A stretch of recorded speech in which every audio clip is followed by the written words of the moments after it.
চাবচোন যিদৰে সৃষ্টিত ঈশ্বৰ বিশ্বাসী লোক আছে, ঈশ্বৰ অবিশ্বাসী লোকোতো আছে। মই ইয়াত নাস্তিকৰ কথাও ক'ম। আস্তিক ব্যক্তিজনে ঈশ্বৰত বিশ্বাস কৰি জীৱনত যিখিনি পাইছে, নাস্তিকজনেও সেই একেখিনিয়েতো পাইছে। পৃথিৱীখনৰ সম্পদৰ ক্ষেত্ৰত টকা পইচা তেওঁৰো আছে, ঘৰ দুৱাৰ তেওঁৰো আছে, পুত্ৰ পৰিবাৰ তেওঁৰো আছে। তাৰ পৰা কি বুজা গৈছে? জীৱনত পোৱা নোপোৱাখিনিৰ বাবে ঈশ্বৰত বিশ্বাস অবিশ্বাসৰ কাহানিও প্ৰসংগই নাছিল। যদি নিজৰ কৰ্ম সংস্কাৰত আছে, ঈশ্বৰক তেওঁ যদি নামানো বুলিও কওঁ, তেওঁ কিন্তু পোৱাখিনি পাব। কিন্তু সমস্যা এটা সেইখিনিতে আছে। কি আছে? যে সম্পদ পোৱাটোৱে লক্ষ্য নহয়। এগৰাকী পিতৃ মাতৃৰ দুজন সন্তান, নাইনে? দুইজন সন্তানে, এজন সন্তানে মাক দেউতাকৰ কথা ক'লে শুনে, আনজনে নুশুনে। এতিয়া কথা শুনকে বা নুশুনকে নিজৰ ল'ৰা ছোৱালী যেতিয়া মাক দেউতাকে সমানেই মৰম কৰিব, নাইনে? সম্পত্তিৰ ভাগো সমানেই দিব। কিন্তু যিটো সন্তানে মাক দেউতাকৰ কথা ক'লে শুনে, সেই পিতৃ মাতৃৰ স্নেহটো জীৱনত অনুভৱ কৰিব পাৰিব, নাইনে? পিতৃ মাতৃৰ সেই মৰমটো বুজিব পাৰিব। আৰু যিটোৱে নুশুনে সি সম্পত্তিৰ ভাগ পাব, নাইনে? কিন্তু সম্পত্তিৰ ভাগ পোৱাটোৱে কথা নহয়। পিতৃ মাতৃৰ স্নেহটো, মৰমটো কাহানিও জীৱনত সি অনুভৱ কৰিব নোৱাৰে। সেইটো পুতনাটো দেখুৱাইছে। পুতনাই জননীৰ সমান গতি পাইছিল ঠিকেই, কিন্তু ঈশ্বৰৰ স্নেহটো কাহানিও পোৱা নাই। যিটো স্নেহ মাতৃ যশোদাই পাইছে, নাইনে? আমাক সেই স্নেহ লাগে, আমাক মৰম লাগে, নাইনে? আমাক শ্ৰদ্ধা লাগে। গতিকে তাত গুৰুত্ব এটা থাকিব লাগে। ভগৱন্তইও যেতিয়া সন্ধি কৰিবলৈ দুৰ্যোধনৰ ওচৰলৈ গৈছে, আৰে তেওঁতো এখন ৰাজ্যৰ ৰজা হয়, ভগৱান বুলি দুৰ্যোধনে নামানে যেনিবা, তেওঁতো দ্বাৰকাৰ অধিপতি হয়। সেই ভাৱতো যেতিয়া গৈছে, আমি ক'ৰবাত থাকিবলৈ গ'লে বোলে থকা খোৱাৰ সা সুবিধাখিনি ভাল হয়নে নহয় চাই ল'ম নে নল'ম, তাৰপিছতে থকা কথাটো ভাবিম। তাত লাগিলে শ্ৰদ্ধা ভক্তি নাথাকোকে। ভগৱানে কি দেখুৱাইছে? দুৰ্যোধনৰ ৰাজকাৰেঙলৈ গৈছে, তাত সকলো সুবিধা আছে, একো চিন্তা কৰিবলগীয়া নাই। কিন্তু ভগৱন্ত তাত থকা নাই। ক'লৈ গৈছে? বিদুৰৰ ভগা পজালৈ। তাত একো সুবিধা নাই।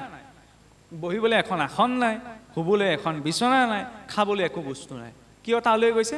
তাত ভৌতিক কোনো সু সুবিধা নাই, কিন্তু তাত ভাৱ আছে। ভগৱন্তক যেতিয়া শৰাইখন দিয়া যায়, তাৰ পৰা মাহ প্ৰসাদ খাবলৈ ঈশ্বৰ নাহে, আহে জানো?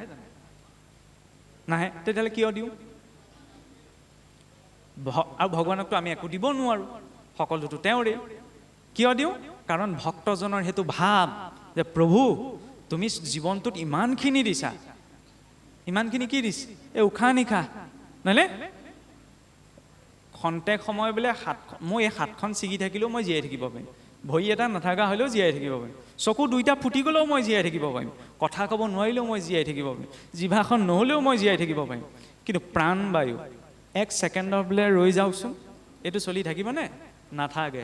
মেইন বস্তুটো কি? সেইটোৱে দি আছে ঈশ্বৰে, জীৱনৰ প্ৰতিটো উশাহ। ইয়াত এতিয়া বহি থাকোঁতে প্ৰতি 2 ছেকেণ্ডত এজন মানুহ মৰি আছে পৃথিৱীৰ কোনোবা এটা প্ৰান্তত। এইটো সৰু কথা নে? আমি চমৎকাৰ বেলেগত বিচাৰি চাওঁ, আৰু এই আটাইতকৈ ডাঙৰ চমৎকাৰ নিজৰ জীৱনটোত ঘটি আছে। ছেকেণ্ডৰ পাছত ছেকেণ্ড পাৰ হৈ গৈছে, এতিয়ালৈকে মই মৰা নাই, এইটো কম ডাঙৰ কথা, নহয়নে? কথা কৈ থাকোঁতেতো মই মৰিব পাৰোঁ, কোনো ঠিক নাই। মোবাইলৰ ৰিচাৰ্জ শেষ হ'লে নটিফিকেশ্যন এটা আহে 2 দিন আগত, ৰিচাৰ্জ শেষ হ'ব, ভৰাই ল'ব। জমে নটিফিকেশ্যন নপঠাই নহয়, নহয়নে? তৎ মুহূৰ্ততে সকলো শেষ। ভকত বৰ টেঙৰ, ভকতসকল টেঙৰালিটো চাব যে আমিতো এতিয়া নৰক বুলি ক'লে আমি ধৰ স্বাভাৱিকতে কোনেওতো নৰক নিবিচাৰে ন। কোনোবাই নৰক যাবলৈ বিচাৰে জানো? নৰক বুলি ক'লে ভয় লাগে, য'ত জমে ঠেকেচি বোলে জীৱাত্মাক শাস্তি দিয়ে। ভকতে সেইকাৰণে কি কৰিলে? পূৰ্বতে যমকো ভকত বনাই দিলে। 12জন বৈষ্ণৱৰ ভিতৰত যম ৰজা এজন বৈষ্ণৱ নহয় জানো? প্ৰধান বৈষ্ণৱ। এই অজামিল উপাখ্যানত প্ৰসংগ আহে, যমদূতক নামৰ মাহাত্ম্য স্বয়ং যম ৰজাই কৈছে। সেইফালে গ'লেও চিন্তা নাই, হয়নে? সেইকাৰণে ভকত হ'ব লাগে। ভকত মানে নাম গুণ গাই ঘূৰি ফুৰা এইজনেই নহয়। আমাৰ মানুহে ভুলকৈ বুজি থাকে, আজিও সেইটো ধাৰণা মনত আছে। ভকত মানে কি এতিয়াই ভকত হ'ব হোৱা নাই, এতিয়াই ভকত মানে কি বুজি আছে? এই নাম গুণ গায়ক যিসকল ঘূৰি পৰে সেইসকলেই ভকত। ভকতৰ কাম সেইটোৱে। আৰে সেইখিনি আনুষ্ঠানিকতাহে। ভকত এনেকুৱা এটা শব্দ, যিটো শব্দই যিখিনি মানুহক জাতি, বৰ্ণ, ধৰ্ম, দৰ্শন, চিন্তা একোৰে সমতাৰে বান্ধিব নোৱাৰিলে, সেই মানুহখিনিক ভকত শব্দতে বান্ধি দিলে। কিন্তু আজিকালি ভকতৰ আগে পিছে কিবা এটা লাগিবলৈ ধৰিলে, সেইকাৰণেহে ভাগ বিতৰাবিলাক হৈছে। ভকত শব্দত যেতিয়া নামঘৰত মানুহ বহি থাকে আমি নকওঁ নামঘৰত কোন বহি আছে, মতা মানুহ বহি আছে, নকওঁ আমি, হয়নে? নামঘৰত বোলে কোন বহি আছে, মাইকী মানুহ বহি আছে, নকওঁ। নামঘৰত কোন বহিছে, এই ল'ৰা ছোৱালী বহি আছে। নামঘৰত ভকত বহি আছে বুলিহে কওঁ। সেই শব্দটো যেতিয়া কোৱা যায় তেতিয়া তাত পুৰুষেই আছে নে স্ত্ৰীয়ে আছে নে সিমানলৈকে ভেদ বিচাৰ কৰা নাযায়, হয়নে? সেইকাৰণে সেই পৰিচয়টো আগত লাগে। যিদৰে তাতো আকাৰ ইকাৰ নাই, ভকতৰ বোলে ধুতিখনতো গাঁঠি নাথাকে, ক'তো বান্ধ নাথাকে, পাকবিলাক বোলে থাকিব নালাগে, অন্ততঃ সেইকণ সময়, হয়নে? সিমানখিনিলৈকে দৰ্শন আমাক দিয়া হৈছিল। এতিয়া এই কথা প্ৰসংগতে ক'বলৈ যাওঁতে যেতিয়া ব্ৰহ্মাদেৱে চিন্তিত হ'ল ন যে মই কি কৰিম এতিয়া, মইতো অবিদ্যা প্ৰকট কৰি পেলালোঁ, তেতিয়া ব্ৰহ্মাদেৱে চিন্তা কৰি থাকোঁতেই তেওঁ এটা মহাশূন্যত বোলে প্ৰতিধ্বনি শুনা পালে যে তপ তপ তপ। চিন্তা কৰিব লাগিব, কিন্তু চিন্তা কৰাৰ এটা পদ্ধতি আছে। চিন্তায়াস্য চিতায়াস্য বিন্দু মাত্ৰ বিশিষ্যতে চিন্তা দহতি জীৱনম চিতা দহতি নিৰ্জীৱ। চিন্তা আৰু চিতাৰ মাজত বিন্দু মাত্ৰ পাৰ্থক্যহে আছে, নহয়নে? সংস্কৃতত চাবলৈ গ'লে ওপৰৰ ফুটটো আৰু বুজি পাইছে নহয়? চিতাই কি কৰে? এই নিৰ্জীৱটোক দহন কৰে, চিন্তাই সজীৱটোক, হয়নে? ঢেৰ চিন্তা, কিমান চিন্তা কৰিব মানুহে, আৰু চিন্তা নকৰাকেও নোৱাৰে। সেইকাৰণে চিন্তাক এটা সঠিক গতিপথ দিবলৈ কি ক'লে যে প্ৰথমতে গুৰুমুখে শুনাগৈ শ্ৰৱণমটো গুৰুপূৰ্বম মননম তদনন্তৰম। তাৰপিছত মনন কৰা, কেৱল মনেৰে মনন কৰি থাকিলেও নহ'ব, নিদিধ্যাসন মিত্তে তত্ত্ব জ্ঞান পূৰ্ণ বোধস্য লক্ষণম। অৰ্থাৎ মনন কৰাখিনি স্বাধ্যায়, নিত অভ্যাস কৰা। অভ্যাস কৰিলে কি হ'ব? এই শিল এটাৰ ওপৰত মাটিৰ টেকেলি এটা থওঁতে থওঁতেও সদায় বোলে সাঁচ বহি যায়। মানে সদায় যেতিয়া অভ্যাস কৰি থকা যাব সেই চাপটো বহি যাব, হয়নে? আৰু সেই চাপটো কি? ঈশ্বৰ চিন্তনৰ। ইমান সহজ নহয় ন ঈশ্বৰক চিন্তা কৰাটো। ক'তা আমি ৰাম কৃষ্ণ গোপাল নাৰায়ণ হৰি গোবিন্দ কেশৱ মাধৱ ইমান নাম উচ্চাৰণ কৰিছোঁ, ইয়াত বোলে কি কঠিনতা আছে? ইয়াত একো টান নহয়। উজুতি খাওঁতেহে আচল কথাটো ওলাব, খুন্দা এটা খাওঁতেহে আচল কথাটো ওলাব, ভিতৰত কি আছে, নহয় জানো? অনুকূল পৰিৱেশত ভক্তি কৰাটো বৰ সহজ। ইয়াত এটা পৰিৱেশ নিৰ্মাণ কৰা হৈছে, নহয়নে? ইয়ালৈ নহাজন, শাস্ত্ৰ নপঢ়া নুশুনাজনেও যদি ইয়ালৈ আহে তেওঁৰ মুখৰ পৰা ৰামকৃষ্ণ ওলাব। ইয়াত এটা পৰিৱেশ আছে ন, পৰিৱেশটোৱে তেওঁক বাধ্য কৰাই দিব। কিন্তু অনুকূল, ক্ষমা কৰিব, প্ৰতিকূল পৰিৱেশলৈ যেতিয়া যাব তেতিয়া কিমান ঈশ্বৰ ওলাব, ঈশ্বৰৰ নাম কথা ল'ব, সেইটো আচল কথা। সেইবাবে প্ৰথম স্কন্ধত যদি দেখা যায় দেৱী কুন্তীয়ে কি ক'লে? প্ৰভু পাৰিলে জীৱনত বিপদহে দিয়া, বিপদত থাকিলেহে তোমাক চিন্তা কৰিম। এই কথাষাৰ কোৱাটো কম ডাঙৰ সাহস নহয়। আমিতো বিপদ আঁতৰিবলৈ ঈশ্বৰৰ ওচৰত সেৱা কৰোঁ, কিন্তু কিয় ক'লে কুন্তী দেৱী? কাৰণ সুখৰ এইটো দুৰ্ভাগ্য, সুখৰ এটা দুৰ্ভাগ্য আছে। সুখৰ যেন দুৰ্ভাগ্য থাকে, মানুহে সুখে বিচাৰে জীৱনত, সুখৰ এটা দুৰ্ভাগ্য আছে। সুখ যেতিয়া জীৱনলৈ আহে তেতিয়াহ'লে সকলোবিলাক সুবিধা লৈ আনে, কিন্তু লগতে ঈশ্বৰৰ বিস্মৃতিটো লৈ আনে। এইটো হৈছে সুখৰ দুৰ্ভাগ্য। যেতিয়া সুখত থকা যায় ঈশ্বৰৰ বিস্মৃতি হৈ থাকে, ঈশ্বৰলৈ বৰকৈ মনত নপৰে, হয়নে? কিন্তু দুখৰ এইটো সৌভাগ্য, দুখৰ আকৌ এটা সৌভাগ্য আছে। দুখ যেতিয়া জীৱনলৈ আহে সকলো কষ্ট লৈ আনে, কিন্তু ঈশ্বৰৰ স্মৃতিটো লগতে লৈ আনে, ঈশ্বৰলৈ পটককৈ মনত পৰে। মই এতিয়া যোৰহাটৰ পৰা আপোনালোকৰ ইয়ালৈকে গাড়ীত ধুনীয়াকৈ আৰামত বহি আহিছোঁ, আৰামত নামিলোঁ, নামি পেলাই ইয়ালৈ গুচি আহিলোঁ। এবাৰো মোৰ মুখৰ পৰা ঈশ্বৰৰ নাম নোলাব পাৰে, নহয়নে? আৰামত আহিছোঁ। ৰাতি 12টা বজাত অকলে অকলে জংঘল এখনৰ মাজেৰে মই পাৰ হৈ যাওঁচোন, খোজে প্ৰতি ঈশ্বৰৰ নাম ওলাব, হয়নে নহয়? সেইটো প্ৰতিকূল পৰিৱেশ। দেৱী কুন্তীয়ে সেইটোৱে কৈছিলে, সুখত থাকিলে তোমাক পাহৰি থাকিবও পাৰোঁ, গতিকে জীৱনত বিপদেই দিয়া। কাৰণ বিপদম সম্পদো নৈব সম্পদ, বিপদো নৈব বিপদম সম্পদো নৈব সম্পদ, বিপদম বিস্মৰণম বিষ্ণু সম্পদ নাৰায়ণ স্মৃতি। আটাইতকৈ ডাঙৰ বিপদ কি? তেওঁক পাহৰি থকাটো। আটাইতকৈ ডাঙৰ সম্পদ কি? বহুত কষ্টৰ মাজত আছোঁ কিন্তু তেওঁৰ চিন্তন হৈছে তৰি যাব। এই কথাটো মহাপুৰুষৰ ক্ষেত্ৰত ঘটনা এটা ঘটিছিল, আপোনালোকে জানেই নিশ্চয়। এই যেতিয়া আপোনাৰ স্বৰ্গদেৱে হাতী ধৰিবলৈ দিছিল, নহয়নে? হাতী ধৰিবলৈ দিওঁতে তেতিয়া ধৰি লওক এই শংকৰদেৱে যে হাতী ধৰিব নোৱাৰিলত তেতিয়া গুৰুজনাক বিচাৰি আহোঁতে যে চিনিটো নাপায়, গুৰুজনাক লুকুৱাই পেলাই মহাপুৰুষ মাধৱদেৱে আৰু গুৰুজনাৰ জোঁৱাই হৰি জোঁৱাই, হয়নে? হৰি জোঁৱাই বন্দী হৈ পেলাই গুচি গ'ল। পিছত যেতিয়া বিচাৰ হলত দুখ দিবলৈ যাতে মহাপুৰুষক উদাসীন ভাবি শাস্তি নিদিলে, হৰি জোঁৱাই গৃহস্থী বুলি ভাবি ভুল কৰাৰ কাৰণে শিৰচ্ছেদ কৰাৰ আদেশ দি দিলে। আদেশ দিয়াৰ পিছত কি হৈছিল? যেতিয়া বোলে হৰি জোঁৱাই শিৰচ্ছেদ হৈছিল, কটোৱা গৈছিল, কটাওঁতে অন্তিম সময়ত বোলে তেওঁৰ মুখৰ পৰা 3বাৰ ৰাম নাম ওলালে। আৰু এই কথাটো মহাপুৰুষ মাধৱদেৱে ঘূৰি আহি যেতিয়া মানে স্বৰ্গদেউ তেওঁক মুক্ত কৰি দিছিল নিৰ্দোষী বুলি জানি, তাৰপিছত মুক্ত কৰি দিয়াৰ পিছত মহাপুৰুষ মাধৱদেৱ যেতিয়া গুৰুজনাৰ ওচৰত উপস্থিত হ'লি তেতিয়া খবৰটো দিলেহি যে ৰজাৰ বিচাৰত হৰি জোঁৱাইক এনেদৰে মৃত্যুদণ্ড দিয়া হ'ল, তেওঁক শিৰচ্ছেদ কৰা হ'ল। আপুনি ভাবি চাওক, শহুৱেকৰ আগত কৈছেগে যে জোঁৱায়েকক ৰজাই কটুৱালে, শহুৱেকে কি কৈছে, উদ্ধ বাহু কৈ 3 বাৰ হৰি বুল বুলি কৈছে। আমাৰ সাধাৰণ মানুহেঁতেন কি বুলি ক'লেহেঁতেন, বুলি পাগল হ'ল, জোঁৱায়েক মৰিছে, জোঁৱায়েকক ৰজাই কটুৱালে, এওঁকো আনন্দ কৰিছে, ক'লেহেঁতেন নে নক'লেহেঁতেন? নে ক'লেহেঁতেন। হয়ো, সেইটো বেয়া কথা, কাৰণ এজন জোঁৱায়েকক এজন ব্যক্তিক শিৰচ্ছেদ কৰাকৈ। কিন্তু তাত গুৰুজনাই যে ইমান আনন্দ মানে হৰিধ্বনি কৰিছে, তেওঁ যে হৰিনাম লৈছে, কিয়? কাৰণ এটা অপ্ৰীতিকৰ ঘটনা ঘটিছে, নহয়নে? এজন ব্যক্তিৰ মৃত্যু ঘটিছে, কিন্তু তাত আনন্দ কিয় প্ৰকাশ কৰিছে? অন্তিম সময়ত তেওঁ হৰিক চিন্তি গ'ল, গতিকে তেওঁ আকৌ এইখন জগতলৈ আহিব নালাগে, হয়নে? আমাৰ যে কয় তুমি ডালে ডালেহে মই পাতে পাতে, এইটো হৈছে ডালে ডালে পাতে পাতে। সাংসাৰিক লোকসকলে ডালে ডালে ভাবে, নহয়নে? আধ্যাত্মিক লোকসকলে শিৰাই শিৰাই ভাবে। হৰিটোহে মৃত্যু হৈছে, তেওঁ আকৌ সংসাৰলৈ নাহে, যদি অন্তিম সময়ত হৰি চিন্তন হৈছে। আমি যে ইমানবিলাক চেষ্টা কৰিছোঁ ন ভগৱানৰ নাম ল'বলৈ, ভগৱানক চিন্তা কৰিবলৈ, কিয়? অজামিলেচোন অন্তিম সময়ত ঈশ্বৰৰ নাম লৈ গতি পাই গৈছিল, নহয়নে? অজামিলৰ প্ৰসংগতে চোৱা যায়, আমি অকণমান সেইখিনিতে কথাটো বিচাৰ কৰি চোৱা প্ৰয়োজন যে অজামিলটো পোনপ্ৰথম অৱস্থাত এজন নৈষ্ঠিক ব্ৰাহ্মণ বৈষ্ণৱ আছিল ন, হৰিভক্ত আছিল, কিন্তু সেই হৰিভক্তজনো বিচলিত হৈছিলগৈ নহয়। গতিকে বিচলিত হোৱাৰ মাধ্যম সংসাৰত ঢেৰ আছে। যেতিয়া যজ্ঞৰ বাবে সমিধা আনিবলৈ যাওঁতে সেই অজামিল এগৰাকী বেশ্যা নাৰীক দেখি তেওঁৰ প্ৰতি আসক্ত হৈছিল, সেইখিনিতে অজামিলৰ সমস্ত নৈষ্টিকতা বোলে শেষ হৈছিল। আৰু সেই বেশ্যাত প্ৰতিত হৈ আপোনালোক সকলোৱে জানে 10জন পুত্ৰৰ জন্ম হৈছিল, নহয়নে?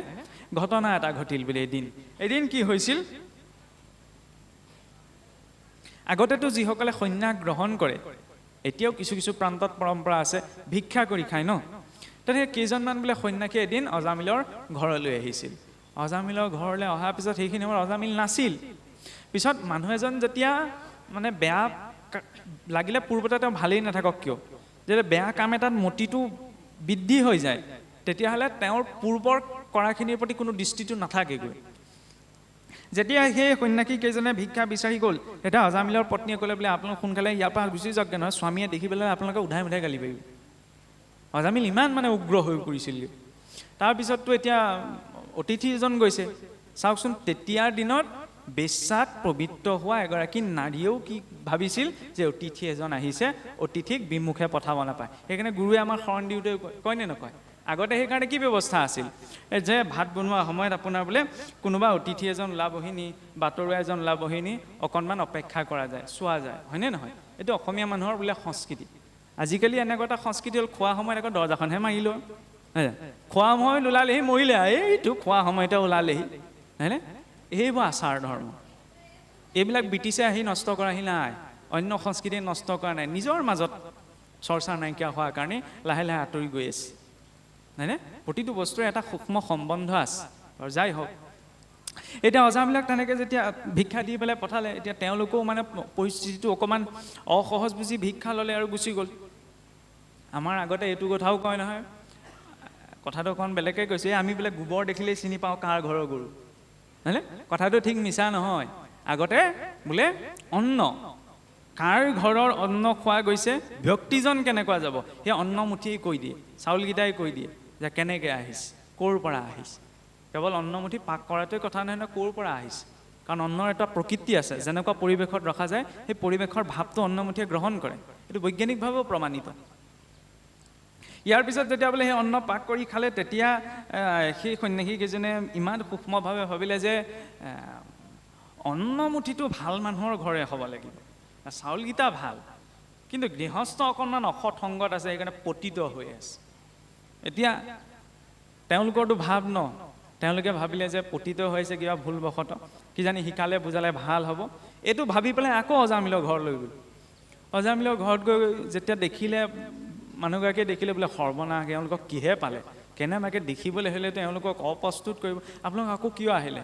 তেতিয়া ক'লে বোলে এনেকৈ তেনেকৈ বোলে তোমাৰ স্বামী অসৎ সংগত আছে, অসৎ সংগত থকাৰ বাবে তোমাৰ স্বামী মতিভ্ৰম হৈ আছে, ধৰ্ম কৰ্ম সকলো ভ্ৰষ্ট হৈছে, ল'ৰা ছোৱালীখিনি ভাল কৰিব লাগিব, আপোনালোকে এইখন মেলিবলৈ হ'লেতো আপোনালোকক ডাং লৈ খেদিব, গতিকে আপোনালোক সোনকালে ইয়াৰ পৰা যাওক, অসন্তোষ নকৰিব।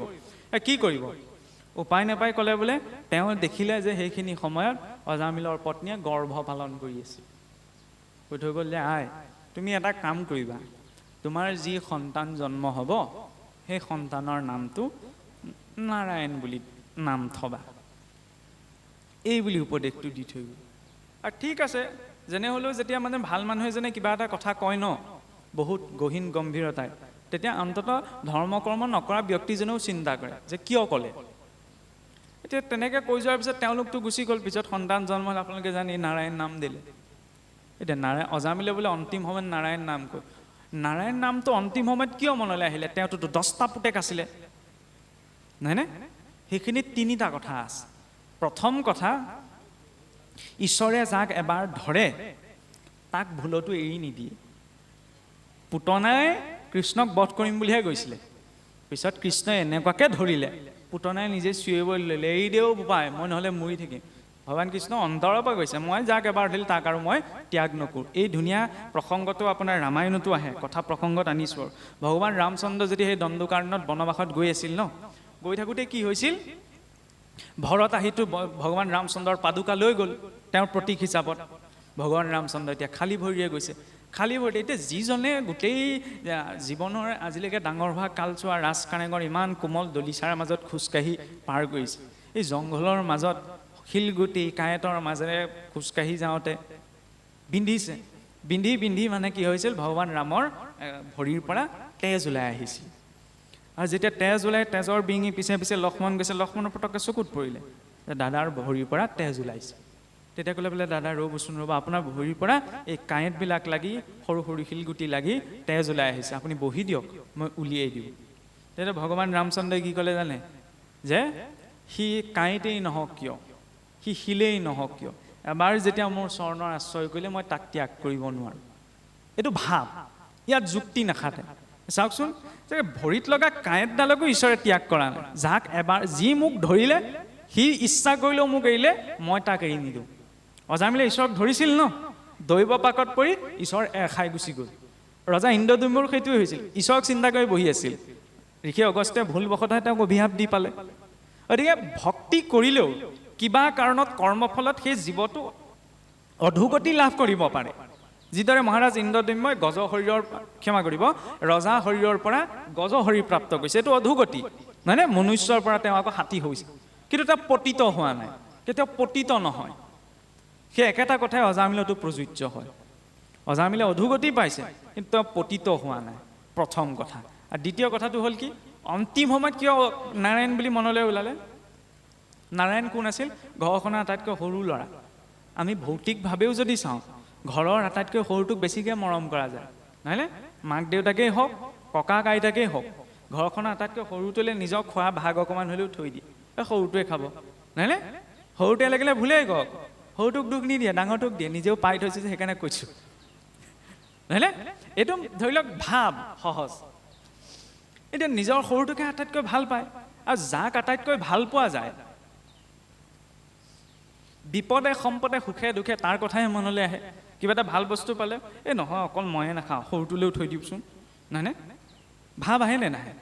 গতিকে খাওঁতে উঠোতে বহুতে নাৰায়ণ বুলি তেওঁ অন্তিম সময়তে মতা নাই, তাৰ আগৰ প্ৰেক্টিচটো আছে, সেইকাৰণে ওলালে। বিনা প্ৰেক্টিচত ঈশ্বৰৰ নাম লোৱা সম্ভৱ নহয়, নহয়নে? প্ৰেক্টিচটো আছিল গোটেই জীৱনটো। কি অন্তিম সময়তহে তেওঁ পুতেকক মাতিছিল নি? আকচোৱা মতা নাই নি? আকচোৱা মাতিছিল। আৰু কিহেৰে মাতিছিল? তাত ভাৱ আছিল, নহয়নে? যমদূতে মোক খালেও মোক ধৰি আইষ নাৰায়ণ বুলি মাতিছিল, নহয়নে? ভাৱেৰে মাতিছিল। আৰু চাবলৈ গ'লে নাৰায়ণ বুলিয়ে মাতক, কিবা বুলিয়ে মাতক, সকলো নামেতো ঈশ্বৰকেই বুজায় ন। ঈশ্বৰে নিজৰ ভক্তজনক পতিত হ'বলৈ নিদিয়ে, কিন্তু তাতো প্ৰত্যক্ষ ৰূপত দিয়া নাই। ঈশ্বৰ কৃষ্ণ চাবচোন, ভগৱান ৰামচন্দ্ৰ চালে সদায় চিধা চিধিকৈ ৰৈ থাকে, নহয়নে? চিধা একদম ষ্ট্ৰেইট। কৃষ্ণক ক'ৰবাত চিধাকৈ ৰৈ থকা দেখিছে? ক'তো বৰ্ণনাও নাপায়, ক'তো ফটোটো নেদেখে, ক'তো মূৰ্তিটো নেদেখে, ত্ৰিভংগ ভংগী, অকণ বেকাকৈ ৰৈ থাকে। কৃষ্ণ কামবিলাক অকণমান তেৰা বেকা, সহজে বুজিব নোৱাৰি, নহয়নে? বাৰে বাৰে, কাৰণ কৃষ্ণক পোৱাটো ইমান সহজ নহয় নহয়। আৰে যিজনক ক্ষমতা আছিল ন, শিশুপালৰ 100টা গালি শুনাৰ, 100টা গালি শুনাৰ পাছতে শিশুপালক দণ্ড দিছে। তেওঁতোতো সামৰ্থ্যতা আছিল যে এটা গালি শুনা মাত্ৰকে তই বেয়া কথা কৈছ, তৎ মুহূৰ্ততে সুদৰ্শনে এৰি দিব পাৰিলেহেঁতেন, দিলেহেঁতেন। দিলে জানো? নাই দিয়া নহয়। 100টালৈকে গালি শুনিম বুলি কথা দিলে যেতিয়া 100টালৈকে শুনিলে, আমি 2টাকে শুনিব নোৱাৰোঁ। তাৰপৰা আমি কৃষ্ণ প্ৰাপ্তিৰ কথা কোৱা সম্ভৱেই নহয়। বিনা সহনশীলতাত ভক্তি ইমান সহজ নহয়। আৰু যাই হওক, এতিয়া যেতিয়া অজামিলক বিপদত পৰিল, মৃত্যু সজ্জাত পৰিল, মৃত্যু সজ্জাত দেখিলে একদম ভয়ংকৰ যমদূত 2টা আহিলে নে জীৱটো উলিয়াই নিলে, নাৰায়ণ বুলি মাত্ৰতে চিধাই ভগৱানে বোলে পাৰিষদ পঠাই দিলে। পাৰিষদ পঠাই দি পাৰিষদক দেখি পেলাই যমদূতে ভয় খালে, যমদূতক খেদাই দিলে। তেতিয়াই বোলে অজামিলে অন্তিম সময়ত ঈশ্বৰক নাম লৈ পেলাই তেওঁ মুক্তি পাইছে। ভুল কথা। অজামিলে তেতিয়া মুক্তি পোৱাই নাই। যেতিয়া বিষ্ণুৰ পাৰিষদসকল আহি পেলাই ভগৱন্তই বিষ্ণুৰ পাৰিষদসকলক কিয় পঠাইছিল? যে তুমি যোৱা, মোৰ ভক্তজন সংকটত পৰিছে, তেওঁক তোমালোকে উদ্ধাৰ কৰাগে। চাবচোন, গজেন্দ্ৰক উদ্ধাৰ কৰিবলৈ তেওঁ নিজে আহিলে। অজামিলৰ ওচৰলৈ পাৰিষদক কিয় পঠালে? তেওঁ নিজে কেলে নাহিলে? নহয়নে? ধ্ৰুৱৰ ওচৰলৈও তেওঁ নিজেই গৈছে, প্ৰহ্লাদৰ ওচৰলৈও তেওঁ নিজেই গ'ল, নহয়নে? বিপ্ৰ দামোদৰক নিজৰ ওচৰলৈ নিজে মতাই নিলে, নহয়নে? অম্বৰীষৰ ওচৰলৈ তেওঁ নিজেই গ'ল। অজামিলৰ ওচৰলৈ পাৰিষদক পঠাই দিলে। উদ্ধাৰ কৰিবলৈ তেওঁ আহিব লাগিছিল। পাৰিষদে আহিতো দাবী ধমকি দিলতহে যমদূত পলাইছে। নাৰায়ণ যদি চিধা আহি উপস্থিত হৈ দিলেহেঁতেন, যমদূতে তাতে সেৱা কৰি নেখেদুৱাকৈ গুচি গ'লহেঁতেন। নাই অহা। কিয় নাই অহা? কাৰণ অজামিলে প্ৰত্যক্ষ ৰূপত ঈশ্বৰক চিন্তন কৰা নাই। তেওঁৰ ভিতৰত তেতিয়াও অনুতাপ নাই। তেওঁ কি কৰিলে? নামৰ মৰ্যাদা ৰাখি ঈশ্বৰে পাৰিষদসকলক পঠাইছে। পাৰিষদসকলে যমদূতৰ হাতৰ পৰা জীৱ লৈ পুনৰ অজামিলৰ শৰীৰত স্থাপন কৰিছে আৰু নিজৰ স্থানলৈ পাৰিষদসকল গমন কৰিলে। তাৰ পাছত অজামিলৰ চেতনা আহিছে যে মই মহাপাপীয়ে কি কৰিলোঁ? ঈশ্বৰক মই না চিন্তন কৰিলোঁ এতিয়া, না মই তেওঁক মাতিলোঁ, না তেওঁক মই এতিয়া ভক্তি কৰিলোঁ। নহয়নে? মই পৰোক্ষভাৱে মোৰ পুত্ৰকহে মাতিছিলোঁ, কিন্তু ঈশ্বৰৰ ইমান কৃপা যে নিজৰ ভক্ত বুলি ভাবি, পূৰ্বতেতো মই হৰিভক্তি কৰিছিলোঁ, কিন্তু বেশ্যাত প্ৰবৃত্ত হ'বলৈ গৈয়ে যেতিয়া অধৰ্মৰ প্ৰতি আসক্তিটো উপজে, তেতিয়া জানি বুজিও ব্যক্তিজনে ধৰ্মটোক ত্যাগ কৰি অধৰ্মতে আচৰণ কৰিব লগা হয়। সেই পৰিস্থিতিটো নোহোৱাৰ বাবে আধ্যাত্মিকতা লাগে। দুৰ্যোধনে কৈছিল ন, প্ৰভু মই জানো ধৰ্ম কি, অধৰ্ম কি তাকো জানো, কিন্তু ধৰ্ম কৰিবলৈ মোৰ মন নাই, অধৰ্মটো মই এৰিব নোৱাৰোঁ। সেই পৰিস্থিতিটো যাতে মানুহৰ জীৱনলৈ নাহে। আজিৰ জীৱনত সেইটো পৰিস্থিতি বেছিকৈ হৈছে। সকলোৱে জানে ধৰ্ম কি, সকলোৱে জানে কি কৰিব লাগে, কিন্তু কৰিবলৈ জনাৰ পাছতো কৰিবগৈ নোৱাৰোঁ আমি। মই জানো যে মই ভুলকে কৰি আছোঁ, কিন্তু তথাপি মই ভুলটোক এৰিব পৰা নাই। হয়নে? এই পৰিস্থিতিটো নোহোৱাৰ বাবে শাস্ত্ৰীয় দৰ্শনটো জীৱনত লাগে। নহ'লে বোলে দুৰ্যোধনৰ গতি আমাক নালাগে নহয়। বাৰু যাই হওক, এতিয়া অজামিলৰ মনত যেতিয়া নিজৰ ভুলৰ স্বীকাৰৰ প্ৰতি অনুতাপ আহিছে ন, সেইবাবে কোৱা হয় যেতিয়া ভুল কৰা যায় ন, ভুল কৰিলে সমাজতহে ক্ষমা আছে, প্ৰকৃতিত ক্ষমা নাই। সেইবাবে সমাজত আমাৰ প্ৰায়শ্চিত্ত বিধান, কোনোবাই নাজানি ভুল কৰিলে সেই অনুসাৰে প্ৰায়শ্চিত্ত কৰা যায়, হয়নে নহয়? কিন্তু কৰ্মটো যে কৰিলে ফলটো তেওঁ ভুগিবই লাগিব। জয় বিজয় তাৰ প্ৰত্যক্ষ প্ৰমাণ। বৈকুণ্ঠৰ 14জন পাৰিষদ, কাৰো নাম আমি নাজানো। জানো বাকী কেইজনৰ নাম নাজানো নহয় সহজভাৱে, কিন্তু জয় বিজয়কটো সকলোৱে চিনি পায়। বোলে মূৰ্তিভাগ ৰখা বাবেই জানো, এইটো নহয় নহয়। জয় বিজয় এটা প্ৰমাণ বৈকুণ্ঠত আছে, যি স্থানত কোনো কুণ্ঠা থাকিব নোৱাৰে। কিন্তু সেই বিনা কুণ্ঠা থকা স্থানত যেতিয়া অভিমান হৈ লৈ পেলাই তেওঁলোকে অৱস্থান কৰিছে, তেতিয়া সেই অভিমানৰ বাবে বৈকুণ্ঠৰ পৰা তেওঁলোক খহিব লগা হৈছে। ক্ষমা পাইছে, হয়নে? কিন্তু ফলটোও ভুগিছে। 3টা জনমৰ বাবে তেওঁলোক মৰ্তলে বা এই জাগতিক জগতখনলৈ আহিব লগা হৈছে। আমি জানো হাত সাৰি যাব পাৰিম? নাজানি ভুল কৰিলে ক্ষমা কৰি দিওঁ, ক্ষমা পাই গ'লোঁ, চিন্তা নাই। যদুবীৰসকল হাত সাৰি যাব নোৱাৰিলে। ঋষিসকলে অভিশাপ দিলে, ভগৱানে ক'লে প্ৰভাস তীৰ্থতকৈ ঋষি তৰ্পণ দান দক্ষিণা ইত্যাদি কৰা। তাৰপিছতে ভাবি ল'লে কি দানৰ দুৰ্গতিখনে দান দক্ষিণা কৰিলোঁ কাৰণে এতিয়া আৰু ঋষি সাপ শেষ হৈ গ'ল। উলট বাগৰ মাৰিলে, উঠি আহিয়ে বাৰুণী সুৰা পান কৰিলে, ইটোৱে সিটোক মাৰিবলৈ ধৰিলে, বংশ শেষ। ঈশ্বৰে নিজে ইমানখিনি লীলা কৰি কিয় দেখুৱাইছে? যিটো কৰ্ম যাৰ কৰ্ম তেওঁ ভুগিবই লাগিব, তেওঁ লাগিলে স্বয়ং ঈশ্বৰ বংশীয়ে নহওক কিয়। সেইবাবে ভগৱন্তলৈ ভয় নকৰিলেও নিজৰ কৰ্মলৈ ভয় কৰিব লাগে। আৰু ভগৱানলৈ কোনো ভয়ো নকৰে। এইটো কেৱল ভাল মুখেৰে ভাল লগা কথাহে। মানুহে বোলে ভগৱানলৈ ভয় কৰে। কোনে ভগৱানলৈ ভয় কৰে? ভগৱানলৈ ভয় কৰাহেঁতেন আমি এইটো শৰীৰ নাপাওঁৱেই, কাহানিবাই গতি পালোহেঁতেন। কোনেও আমি ভগৱানলৈ ভয় নকৰোঁ। নিজৰ কৰ্মলৈ ঈশ্বৰে পিছটো এৰিলেও কৰ্মই পিছটো নেৰে। পিতামহ ভীষ্মই কিমান জনমৰ আগত ঠিক নাই সাপ এডাল ধৰি কাঁইটীয়া গছ এজোপালৈ দলিয়াইছিল। সেইটো কৰ্মৰ হিচাপ বাকী থাকিলে। ক'ত হিচাপ মিলালেহি? মহাভাৰতৰ যুদ্ধত, হৰসজ্জাত। ইচ্ছামৃত্যুৰ অধিকাৰী 12জন বৈষ্ণৱৰ ভিতৰত এজন প্ৰধান বৈষ্ণৱ। তেওঁ হাত সাৰি যাব পাৰে। বিজ্ঞানৰ সেইকাৰণে আমি সূত্ৰ এটা পাওঁ, নিউটনৰ গতিসূত্ৰ বুলি আছিলে। তৃতীয়, প্ৰতিটো ক্ৰিয়াৰে সমান আৰু বিপৰীতমুখী প্ৰতিক্ৰিয়া থাকে। এইটো মনুষ্য জীৱনতো প্ৰযোজ্য। মই যি কৰিছোঁ, যি কৈছোঁ, যি ভাবিছোঁ, তাৰ সমান আৰু বিপৰীতমুখী প্ৰতিক্ৰিয়া মই জীৱনত সন্মুখীন হ'বই লাগিব। সেইটো ধ্ৰুৱ সত্য, সেইটো ঈশ্বৰে আঁতৰাই নিদিয়ে। এতিয়া অজামিলে কৰ্মফল পাইছে। কৰ্মফল পোৱাৰ পিছত তেওঁৰ মনত অনুতাপ আহিছে যে মই কি কাম কৰিলোঁ। আৰু সেই অনুতাপটো লৈ তেওঁ সেই নৰিয়া গাড়ী বাগৰি বাগৰি গংগাৰ পাৰলৈ গৈছে। গংগাৰ পাৰত বহি একান্ত মনে নিৰাহাৰে নিজৰ গৃহ, পুত্ৰ, ভাৰ্যা সকলো কথা চিন্তা পৰিত্যাগ কৰি একমাত্ৰ ঈশ্বৰক চিন্তা কৰিছে যে প্ৰভু, মই কিমান পতিত যে মই এই শৰীৰটোৰ ভোগৰ বাবে তোমাৰ সেৱা ত্যাগ কৰিলোঁ, কিন্তু তুমি মোক ত্যাগ নকৰিলা, যাৰ বাবে আজি মোক ৰক্ষা কৰিলে তুমি তোমাৰ পাৰিষদসকলক পঠাই দিছা। ভগৱন্তই ভক্তৰ ওপৰত প্ৰত্যক্ষ কৃপা নকৰে। প্ৰত্যক্ষ কৃপা কিয় নকৰে জানেনে?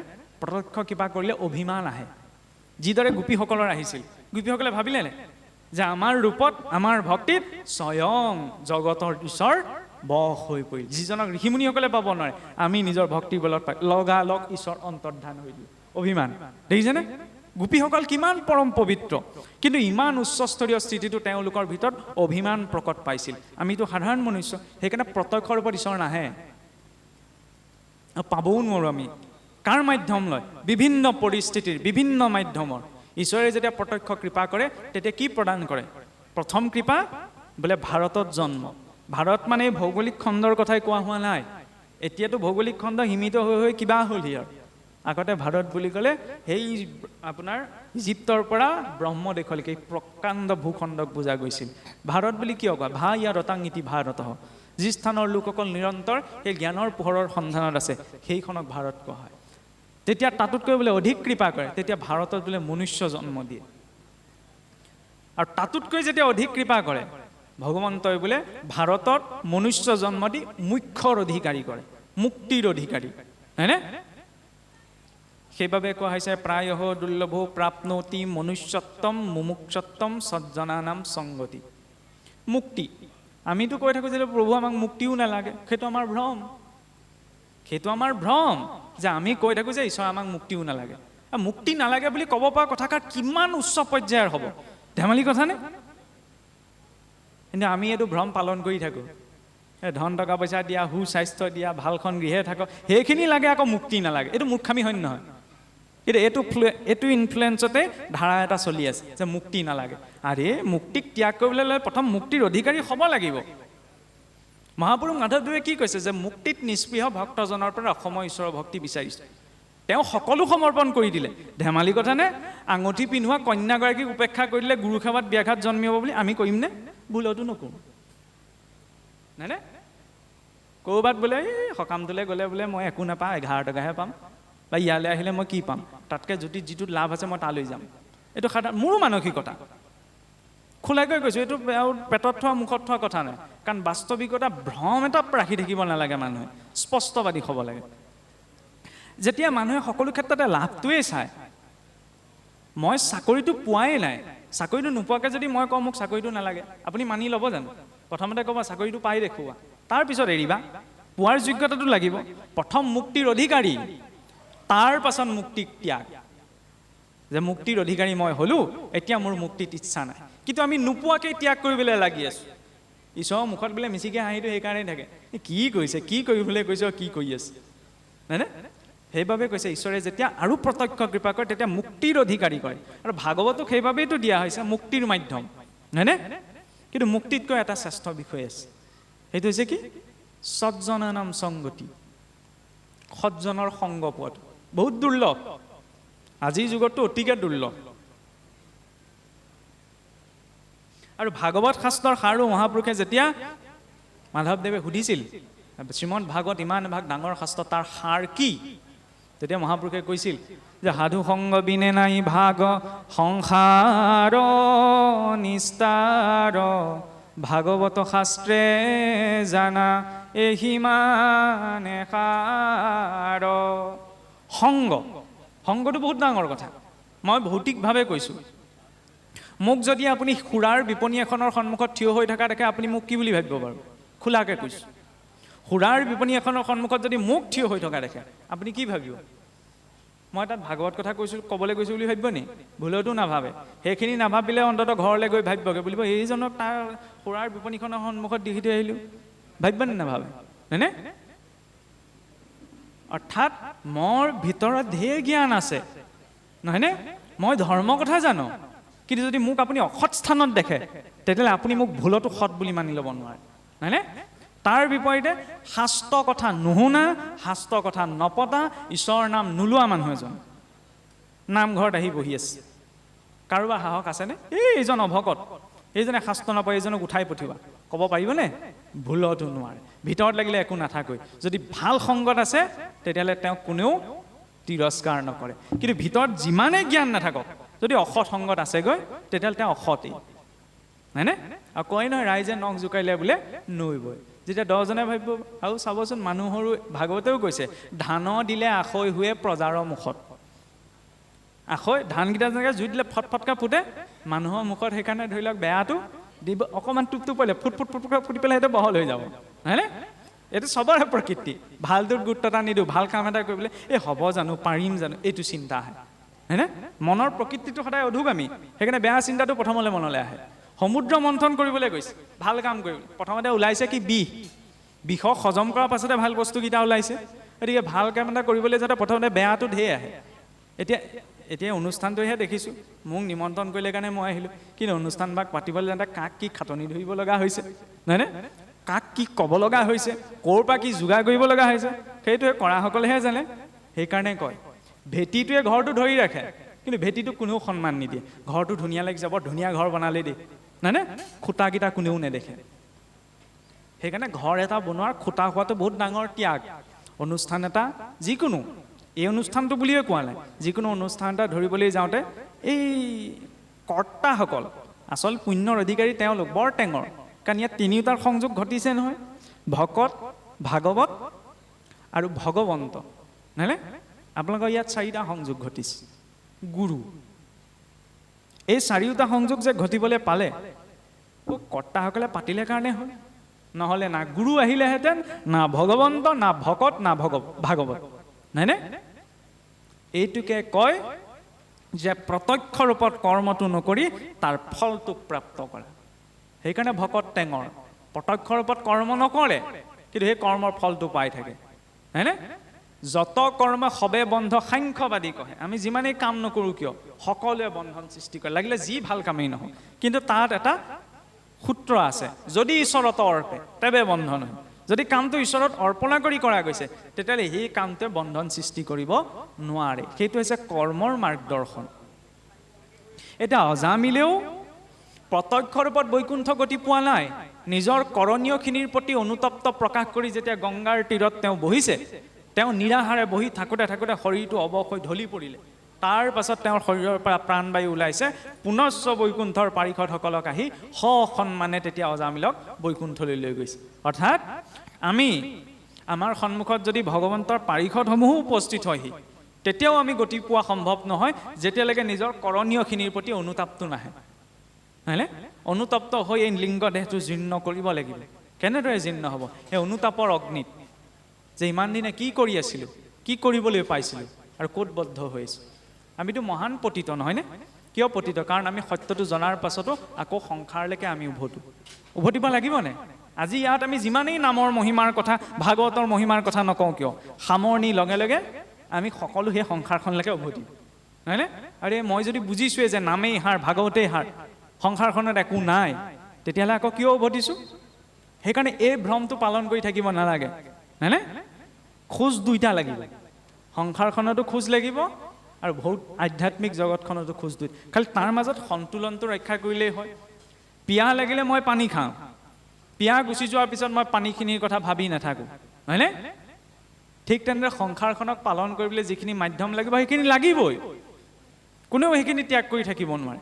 কিন্তু আসক্তিটো নালাগে, বোলে মোক চলে বোলে কিম্বা কৌশলে মুঠতে লাগিবই যেনে তেনে, এইটো বেয়া কথা। এতিয়া বোলে ইমান কৃষ্ণ কৃষ্ণ ৰাম ৰাম কৰি আছোঁ, ঈশ্বৰৰ কথা কৈছোঁ, মৰাৰ পাছত যদি গম পাওঁ ঈশ্বৰ বোলে একোৱেই নাই। এজনে গৈ পেলাই সুধিলেগৈ 24 ঘণ্টা আপুনি নামেই গাই থাকে, নামেই লৈ থাকে, নামেই জপ কৰি থাকে, ঈশ্বৰক দেখিছে জানো? বোলে নাই দেখা মই। কেনেকৈ মানি ল'লে ঈশ্বৰ আছে? মৰাৰ পাছত যদি আপুনি ঈশ্বৰ নাই বুলি ভাবে, তেতিয়াহ'লে আপোনাৰতো ইমান দিনৰ গোটেই উপাসনা নাম লোৱা সকলো বিফলে গ'ল। তুমি ঠিকেই কৈছা, মৰাৰ পাছত যদি মই কেনেবাকৈ গম পাওঁ, তেতিয়াও বোলে মই লাভত আছোঁ, এতিয়াও লাভত আছোঁ, মৰাৰ পাছতো লাভত আছোঁ, লাগিলে ঈশ্বৰ নাথাকোগৈ। কেনেকৈ লাভত আছোঁ বোলে? কাৰণ তুমিয়েই চোৱা, মই গোটেই জীৱনটো ঈশ্বৰৰ নাম লৈ, কিবা এটা বেয়া পৰিস্থিতি পালেও ঈশ্বৰৰ দৰ্শনেৰে তাক পজিটিভকৈ লৈ, নহয় ঈশ্বৰক ইমান ভাল ভাল বস্তু অৰ্পণ কৰে, বহু ৰূপত প্ৰসাদ ৰূপত খায়, গোটেই জীৱনটো বিনা কষ্টে আনন্দতেই পাৰ হ'ল, নহয়নে? গতিকে মোৰ পিছত নাই বুলি ভাবিলেও কোনো লোকচান নাই। যুক্তিৰ আধাৰত কৈছে, তেওঁ যুক্তি ধৰিছে কাৰণে। কিন্তু তুমি যদি গম পোৱা মৰাৰ পাছত ঈশ্বৰ বোলা কিবা এটা আছে, তেতিয়া তোমাৰ গতিটো কি হ'ব বাৰু? হয়নে? সেইকাৰণে কিছু কথা সৰলতাৰে মানি লোৱাটো প্ৰয়োজন। আৰু ঈশ্বৰ যে আছে, শৰীৰটোত যে আপোনাৰ মোৰ ব্যক্তিগত কিবা এটা আছে, তাৰ প্ৰমাণটো শুই থাকোঁতেই ওলায়। শুই থাকোঁতে যদি মানুহজনক জগোৱা যায়, হেৰি উঠকচোন, কোন আহিছে? আলহী এজন আহিছে। এই যে মানুহজন শুই আছিলে, শুই থাকোঁতে কোনে শুনিলে?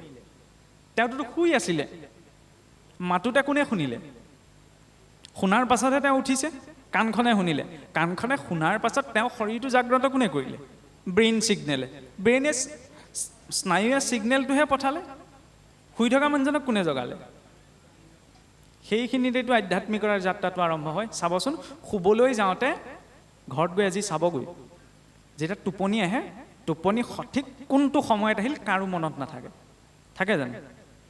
যিদিনা মোৰ টোপনি কোনটো সময়ত আহিছে সেই কথাটো মনত থাকিব, জানিব সেইদিনা ঈশ্বৰ প্ৰাপ্তিৰ মাৰ্গত তেওঁ আগবাঢ়িলে।